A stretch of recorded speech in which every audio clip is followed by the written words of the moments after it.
만나서 반갑습니다. 저는 대전 반석초등학교 김미정 선생님이고요. 네, 오늘 선생님이랑 같이 이제 바다에 대한 얘기를 좀 같이 나눠보도록 할 거예요. 선생님 중간중간 퀴즈를 좀 낼 건데 그 퀴즈를 맞춘 친구들에게 주려고 이렇게 선물을 좀 가지고 왔어요. 먼저 여러분 바다 하면 뭐가 생각나요? 물고기 생각나죠? 네, 그럼 우리 바다 속에는 어떤 것들이 있는지 먼저 한번 볼게요. 바다에서 가장 오래 사는 것은? 난 대왕고래. 지구에서 가장 큰 동물이지. 게다가 100년이나 살아. 원래 인간들은 나보다 훨씬 적게 살았는데 요즘은 100세 시대니 뭐니 하면서 나만큼 오래 사는 것 같더라고. 그런데 문득 궁금해졌어. 바다에 있는 다른 애들은 얼마나 살지? 조금 느긋한 철갑상어네. 이봐, 너는 어때?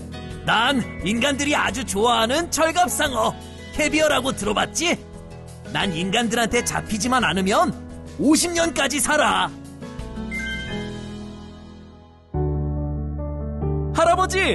할아버지는 어떠세요? 그래. 너 대왕고래구나. 어릴 때 봤는데 많이 컸구나. 내 이름을 봐도 알겠지만 내가 바다에서 제일 오래 살아. 난 150년까지 살거든. 자, 대왕고래 몇 년? 100년, 철갑상어는 50년, 잠수거북은 150년을 산다고 해요. 근데 바다에서 이거보다 더 오래 사는 게 있대요. 뭘까요? 퀴즈.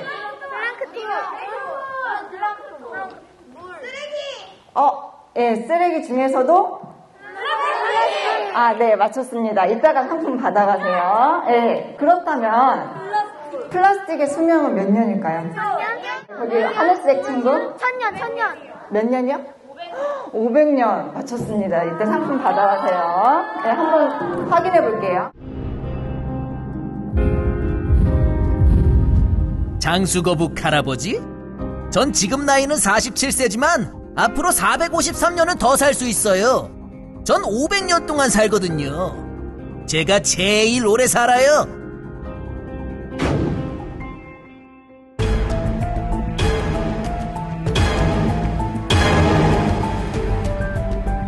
지금 한가하게 수명을 물어볼 때가 아니야. 우리가 제일 오래 사니까 갈수록 많아지고 있거든.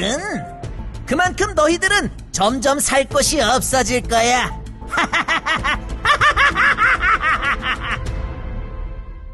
자, 이렇게 바다에서 가장 오래 사는 것은 플라스틱으로 만든 페트병이에요. 수명이 몇 년? 500년이나 된다고 하죠. 자, 그러면 바다를 삼킨 플라스틱이란 제목으로 얘기를 좀 더 이어가도록 하겠습니다. 자, 여기 지도가 있어요. 아시아, 북아메리카, 오세아니아, 남아메리카 이 대륙으로 둘러싸인 저 가운데 바다의 이름은 무엇일까요? 여기 여학생 태평양 맞습니다. 자, 이 태평양인데요. 지구에 있는 5개의 커다란 바다 중에서도 가장 큰 바다인 태평양이에요. 근데 이 태평양에는 지도에는 없는 어떤 섬이 있다고 해요. 그 섬의 이름이 GPGP라고 합니다. 섬의 이름이 뭐라고요? GPGP는 영어 단어 4개로 이루어진 이니셜이에요. 거대한, Great, 태평양, Pacific, 쓰레기, Garbage, 지역, Patch. 그래서 거대한 태평양의 쓰레기 지역이라는 뜻입니다. 하와이와 미국 캘리포니아 사이 태평양을 떠다니는 거대한 쓰레기 섬입니다. 한반도 면적의 7배 크기로 대부분 플라스틱 쓰레기로 가득합니다. 자, 이 쓰레기 섬이 남한과 북한을 합친 우리 한반도 면적의 7배에 달하는 크기래요. 엄청나죠? 예, 근데 이 또 쓰레기 중에 대부분이 플라스틱으로 이루어져 있다고 해요. 이렇게 바다에 플라스틱이 많으면 어떤 문제점이 있을까요? 해양생물들이 고통받고 또 생명의 위협을 느낄 것 같아요. 한번 어떤 고통을 받는지 한번 볼게요. 코에 긴 빨대가 박힌 거북이, 20kg이 넘는 플라스틱 쓰레기들을 먹고 숨진 고래. 자, 사람이 무심코 버린 플라스틱 쓰레기 때문에 이렇게 바다 동물들이 목숨까지 잃고 있습니다. 최근에 멸종 위기종 바다거북을 바다에 돌아가서 번성하라고 풀어줬는데 열하루 만에 역시 뱃속에 플라스틱 쓰레기가 잔뜩 차서 죽은 채 발견이 됐습니다. 얼마나 괴로웠을까요? 김관진 기자입니다. 국립생태원 연구원들이 붉은 바다거북을 부검합니다. 등껍질을 열고 내장을 분리해내자 비닐, 플라스틱 조각 등 쓰레기가 쏟아져 나옵니다. 몸 길이 42cm에 3년생 붉은 바다거북 한 마리에서 나온 쓰레기는 모두 225조각, 무게는 10.24g에 달합니다. 국제적인 멸종위기종인 이 붉은 바다거북은 국내의 한 대형 수족관에서 전시용으로 사육됐습니다. 그러다 지난해 8월 개체수 회복을 목표로 다른 바다거북들과 함께 제주 앞바다에 방류됐습니다.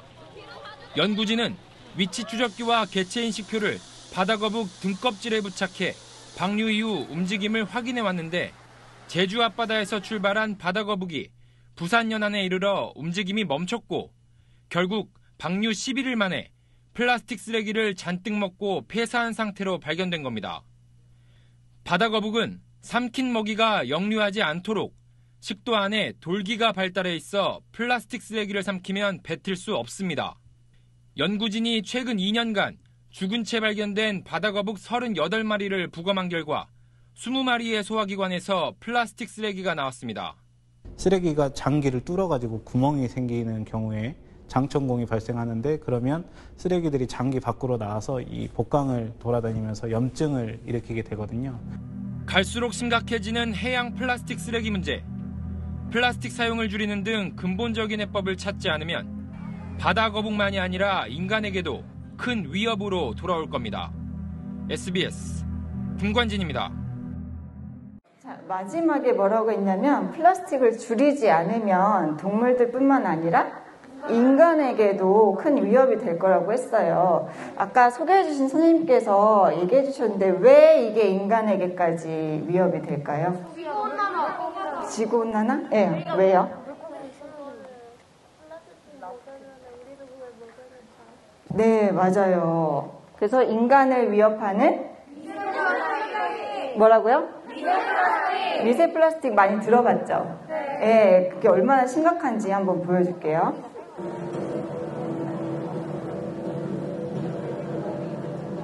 며칠 전보다 확실히 많아진 플라스틱 조각들의 모습을 볼 수가 있는데요.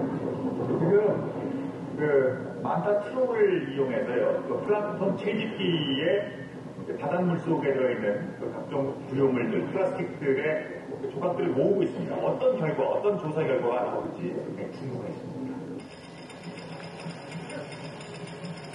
트롤의 생긴 모습이 마치 바다에 사는 만타가오리와 비슷해서 만타 트롤이라는 이름이 붙여졌습니다. 원래 만타 트롤은 바다 표면에 사는 플랑크톤 채집을 위한 실험 도구입니다. 모 선장은 20년 전부터 이 기구를 이용해 바다에 떠있는 미세 플라스틱을 관찰했습니다. 시속 3-4km로 1시간쯤 끈 다음 트롤을 걷어 올립니다. 자, 저 속에 미세 플라스틱이 들어있을 거예요. 트롤 구멍을 통해 걸려든 미세 플라스틱의 양은 무척 많았습니다.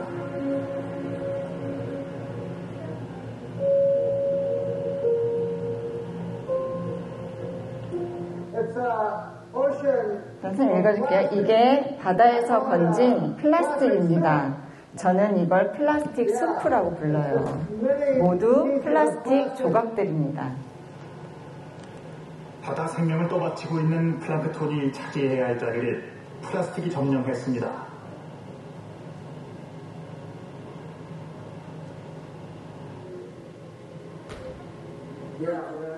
문제는 이곳에 서식하고 있는 물고기입니다. 플랑크톤이 점차 줄면서 물고기의 먹이가 사라지고 있기 때문입니다. 심지어 잘게 쪼개진 플라스틱은 물고기의 먹이가 되고 있습니다. 자, 이곳에서 발견되는 플라스틱 조각의 양은 정말 엄청나게 많아요. 이제 플라스틱은 나노 단위까지 아주 작게 쪼개진다는 사실을 알게 됐죠. 이렇게 작게 쪼개진 플라스틱이 광범위하게 퍼져 있고 이것을 섭취하는 물고기의 조직에 깊게 파고들고 있습니다.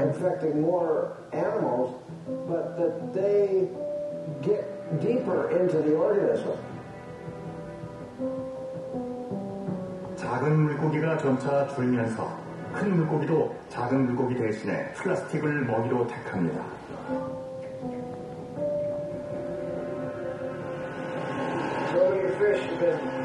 자, 많은 물고기가 뜯어먹은 흔적입니다. 자, 그럼 이 미세 플라스틱이 어떻게 인간을 위협하는 거예요? 물고기들이 미세 플라스틱을 먹이처럼 먹어요. 그러면은 그 어류를 잡아서 사람이 먹으면 그 인체에, 그러니까 체내에 그 미세 플라스틱이 고스란히 들어와서 면역 체계를 무너뜨린다거나 이렇게 아주 치명적인 해를 끼치게 되는 거예요. 자, 우리나라 1인당 플라스틱 배출량은 세계에서 몇 위일 것 같아요? 맞춰볼까요? 3위예요, 3위. 자, 우리나라 1인당 플라스틱 배출량이 1위가 어디냐면 미국, 2위는 영국, 그 다음 우리나라가 세계 3위인데요. 우리나라 사람 한 명이 1년 동안 88kg의 플라스틱을 배출한다고 해요. 어마어마한 양이죠. 북태평양 한가운데 한반도 면적의 7배에 이르는 쓰레기 섬이 있습니다. 세계 곳곳에서 흘러온 쓰레기들이 쌓여서 어마어마한 규모의 섬을 이룬 건데 여기서 한글이 적힌 플라스틱 쓰레기가 처음으로 발견됐습니다. 유란 기자의 단독 보도입니다. 그린피스 환경감시선이 일명 쓰레기 섬을 찾아 태평양을 항해합니다. 탐사보트로 바꿔 타고 쓰레기를 조사하던 일행이 뜰채로 건져 올린 하얀 플라스틱 통을 살펴봅니다. And then Kim, I don't know if you can make this out on the bottom, but it's definitely it's not English. Is it Chinese? Japanese? Oh, that's shame. That's Korean. That's Korean? Yeah. 항해사인 한국인 김현식 씨의 눈에 띈 것은 한국의 한 식품업체의 플라스틱 용기입니다. 한글이 또렷하게 보입니다. 10,000km나 떨어진 북태평양 한가운데서 처음으로 한국 쓰레기가 확인된 겁니다. 자, 우리가 배출하는 플라스틱이 흘러서 태평양에서 이렇게 발견된다고 하니까 어떤 생각이 들어요? 플라스틱을 좀 어떻게 해야 될 것 같아요, 우리가? 좀 줄여야 될 것 같죠? 자, 그럼 어떻게 우리가 플라스틱 사용을 좀 줄일 수 있을까요? 자, 그럼 선생님하고 한번 따라서 읽어볼게요. 텀블러 혹은 머그 사용하기. 장바구니 사용하기. 일회용 빨대 사용하지 않기. 최대한 재활용하기. 아까 친구가 말한 것처럼 분리수거도 하면 좋을 것 같아요. 자, 선생님이 아까 맞춘 친구들한테 선물 준다고 했죠. 선생님이 가지고 온 선물들이 뭐냐면 제로 웨이스트 제품들이에요. 이게 뭐냐면 제로가 뭐예요? 제로. 0. 웨이스트가 뭘까요? 웨이스트는 쓰레기예요. 아까 가르비지처럼 쓰레기인데 이렇게 쓰레기 배출량을 줄이는 친환경 제품을 제로 웨이스트라고 해요. 선생님이 가져온 제품들이 어떤 것들이 있냐면 자, 플라스틱 대신에 대나무로 만든 칫솔이에요. 대나무는 하루에 1m씩 자란다고 해요.